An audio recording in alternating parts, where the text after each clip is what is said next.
How do you justify pushing for more gun control when you have an armed security detail that is likely equipped with the same firearms and magazines that you seek to ban the common citizen from owning? Does your life matter more than mine or my family's or these people's? All right.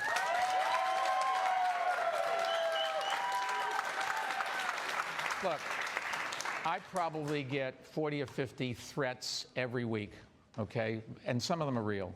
That just happens when you're the mayor of New York City or you're very wealthy, and if you're campaigning for President of the United States, you get lots of threats. So I have a security detail. I pay for it all myself. And, you know, they're all retired police officers who are very well trained in firearms. Seeing that clip of Mike Bloomberg, it's kind of obvious that he fits along with the feudalist society where they want to reinstitute the feudal system inside the United States, which our founders actually fought against to begin with, because he wanted to reinstitute these type of laws of the feudal system that the King Henry and King George had, like this statue of Northampton in 1328, which is exactly the same law he's talking about right now, where he says, well, they need all, since they're essentially the part of the royal class, the the government, they need all the protection because people are always trying to harm them, neglecting all the fact that there's random acts of violence occurring all the time. So people everywhere also need security from themselves, called personal security. So it doesn't make no sense that if he's talking as an American that we can have better security if only our royal feudal security forces will have it, like the police, because that's essentially what the king had back in England. It was like he prohibited anyone that didn't belong to his security force or his feudalist political servants. That's who were allowed to have arms, but no one else. But in the U.S., we fought to overthrow that society because we acknowledge that the main military force come from individual people that would then be collectivized when a state sanctions a militia. Doesn't mean that we had to wait to get the arms from the state, because the state didn't even have the arms. That's one thing they don't want to people know about, that even when we had the militia as a primary source, the state did not own arms, and the citizen restricted the government from owning arms. Like, so where the arms come from, that they call the militia, where the arms come from, they came from the people who owned them and brought them to the militia. That's how it happened. Like no one went around handling them, like behaving like a private militia. That's what the founders didn't want to have, like have private armies going all around, like how they did in England or in Europe. Instead, they want to have a militia that was sanctioned by the state, represented by the people, but the people still own the arms themselves. They weren't allowed to warehouse them in the state warehouses. There were no warehouses like that. The only restriction of arms was on the state.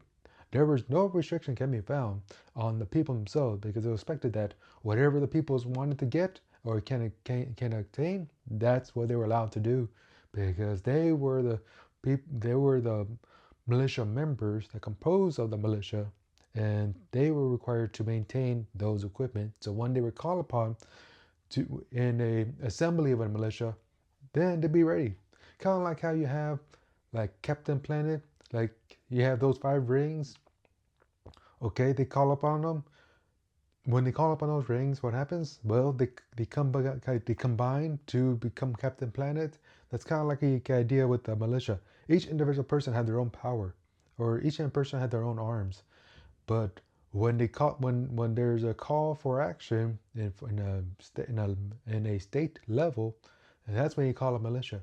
And that doesn't even mean that the militia is the only level of force being used in the state. In fact, even below that, there is a posse, where it's a posse comitatus, where you have people with their arms, their military grade arms, including cannons, even boats would use their equipment to assist in detainment of an individual, or to capture an individual that's breaking the Constitution, breaking the law.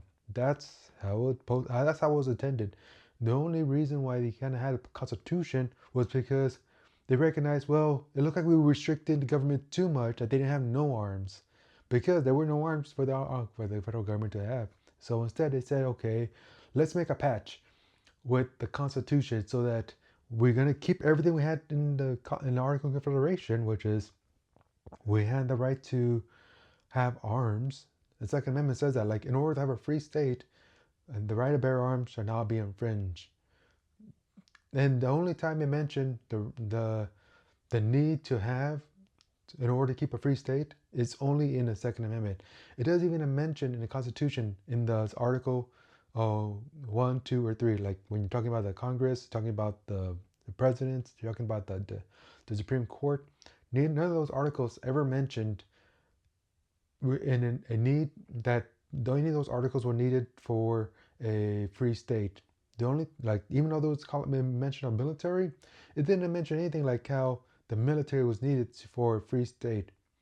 The only time it was mentioned explicitly that it was a need for a free state was the Second Amendment, acknowledging that the militia, which composed of armed citizens with their privately owned arms of military weapons, would be the source of the free state, because they not only hold accountable of when foreign forces try to invade or crisis occurring and to put down a rebellion, but also to put down and keep in check the government itself, because they said, well, okay, we're going to give the government some arms now, but we're not giving rid of the people's access to the same arms and more, even better arms, to keep that federal government in check.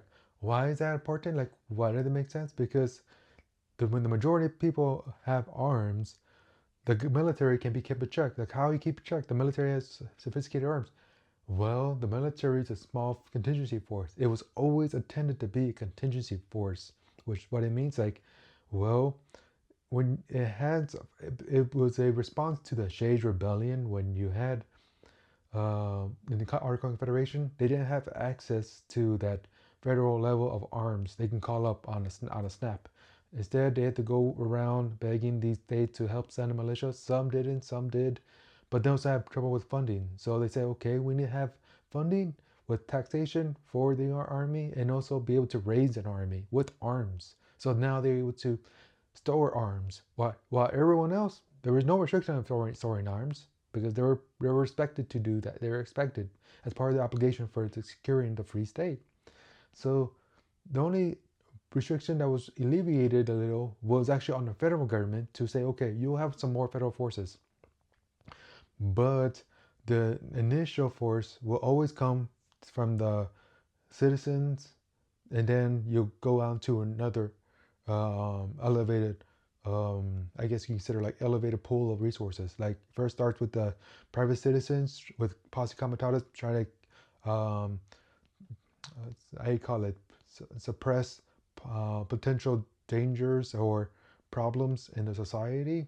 If they were overwhelmed, then they'll go to the state. The state say, okay, well, we'll call up a militia. Like if there's a rebellion, we'll try to help put it down. But they will be working with the local militia already to help put down that. They just call up other people. So the idea that the state were the only one allowed to call a militia, it's more like they were the one responsible to call a militia. Like, hey, the state, in order to be able to do something, they had that ability to call a militia. So the state was allowed to do that. It wasn't like the state was the only one allowed to have arms. In fact, they had no arms. It was that the state was the only one was allowed to call up the arms, unlike the federal system in the Articles of Confederation. Articles of Confederation, the federal government didn't have the ability to just call up a federal army. That's the problem. Like the states or the citizens didn't only gave that ability to call up arms for essentially drafting people into a militia at the state level. They didn't trust the federal government level. That's why they had to go with the Constitution to add, okay, we're going to add a little tweak to this so that also the federal government can also call up a militia. And also essentially can draft people into the militia. That was the whole point of like the state has can have can call up a militia because they had the authority to do it. Doesn't mean they were the only one allowed to. It's just that they were the authority to bring up a militia. They had the ability to do it. Unlike the federal system, only until the Constitution did they able to have a standing army for the federal system. But it was only supposed to be a contingency force, because something like the Shades Rebellion really put the emphasis saying, well, sometimes there's times where there's just too much of a crisis that the state militia can't even handle, and it's kind of hard to coordinate with other states to supply those militias to help assist. So they said, okay, now with the Constitution, we now have another level above. Like you you get the individuals with their arms to try and settle it. Maybe they can't because their other opponents are too large and to suppress. So they request a posse. The posse said, well, this is too much. So okay, they go to the next level. It's like, okay, they request assistance from the state. The state says, okay, we'll try to send them. We call up militias from the other parts of town and around the state. Looks like that's also too much. So then now with the Constitution, they have an additional level of resources to access. Another contingency force. It wasn't supposed to be the main force. It's the contingency force, the federal system. Like, okay, we need to, like, when the Whiskey Rebellion happened, this is after the Shades Rebellion happened. But when the Whiskey Rebellion happened, with the Constitution finally in hand, now the government can say, well, now I can put in, I do not rely on the state militia alone. I can now have, they can now have, like, the president can now send a standing military. Before, that never existed. No standing army was allowed. No military hardware was allowed to be stored by the federal government. But with that Constitution, they say, okay, now we're going to allow you to have arms, so you can help out with the Whiskey Rebellion. But they weren't doing it on their own. They were now contingency force that like have sufficient force to help put down the rebellion. But they were still relying on the state militia, the armed citizen that was called up to be part of a militia, in a sanctioned militia, state sanctioned militia. They were still working with the federal government to fill up the ranks of the force. So like they bring an overwhelming force onto the Whiskey Rebellion. It was never intended that the federal government was the main source of like only allowed to put down things. In fact, when you have war, it was always intended. That's why you had Second Amendment saying, in order to keep a free state, that the militia would initially be called to try to put down a foreign invasion. Like when they had these Indian raids, they didn't always call the federal government to go, hey, we have Indian raids, because for one, the Indian raids would happen up or down the territories. That's why you had the militia to be called upon to help put down like incursions of the American Indians to coming in and try to do a raid attacks. The militia would be the first line. Armed citizens will be the first line to try to repel that. But if there was like a huge amount of forces of Indians coming in, they'll call up. Okay, the federal Constitution says we now have additional resources that's waiting and standby, which is the federal government military. We can now call up the army, maybe even the Navy is on the coastal. But the thing is that it was always supposed to be a contingency to be an auxiliary to the existing militia force. That's why in the Constitution it only mentions that the president is able to use the military, like able to use the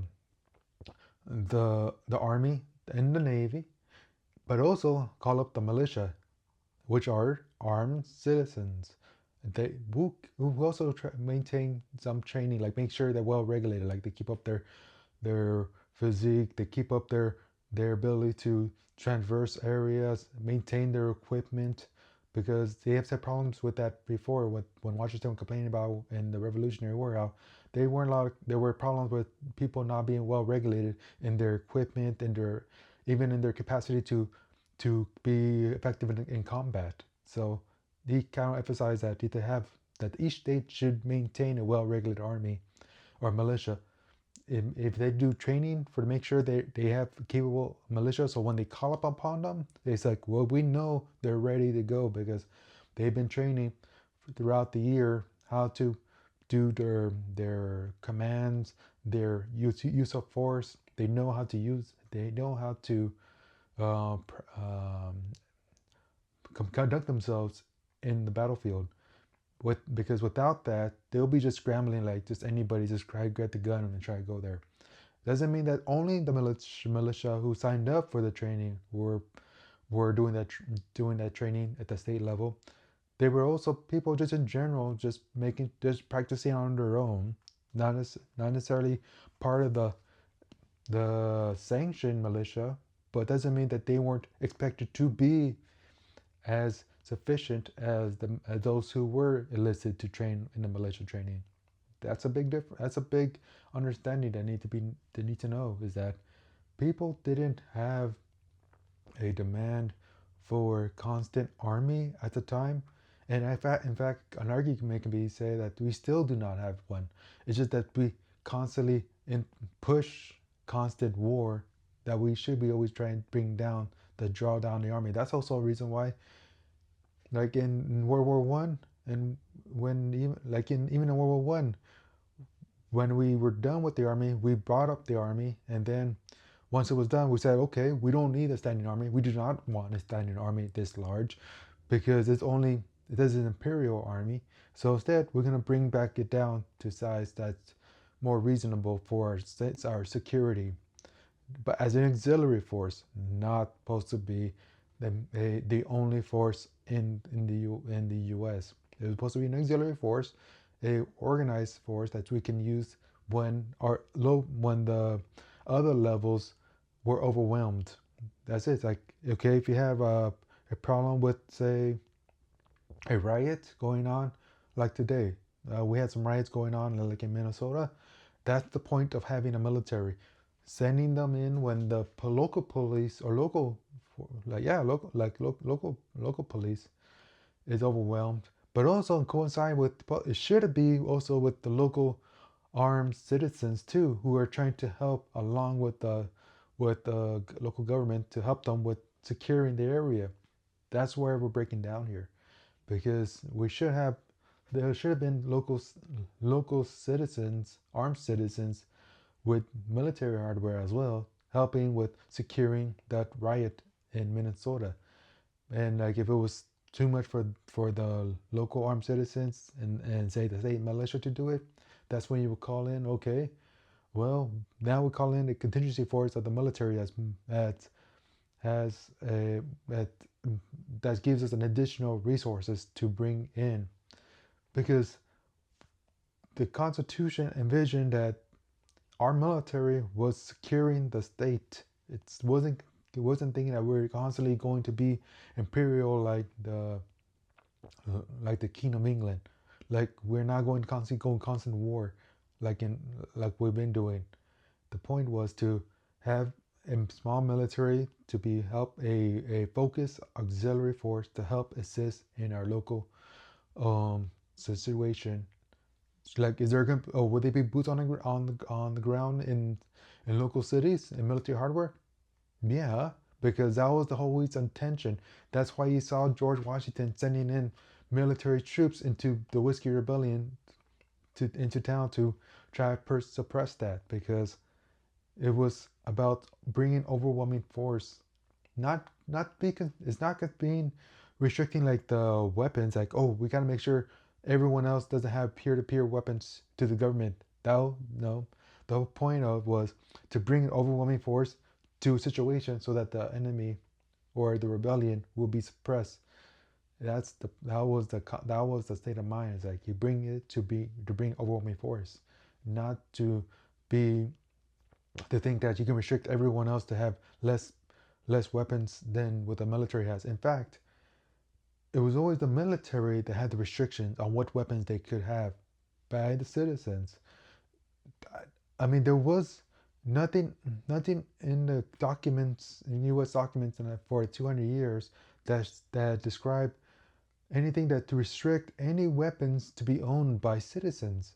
No weapons, no weapon systems, equipped military hardware. Like people own cannons, people own 6-inch guns, people even own some hardware from what's it called, World War I, surplus cannons, and they would use it on their farms for enjoyment or whatever. But they were owning them because it was expected that the people were the only one to be able to be trusted with military arms or any arms. The government would always be the one to be suspicious, like they need to be the one restricted with their power and access to arms. And we're seeing the problem right now when they weren't. We're seeing they're abusing the power a lot. But that's the reason that it was always intended to restrict the power of access to weapons on the government, never to the citizens. Always the government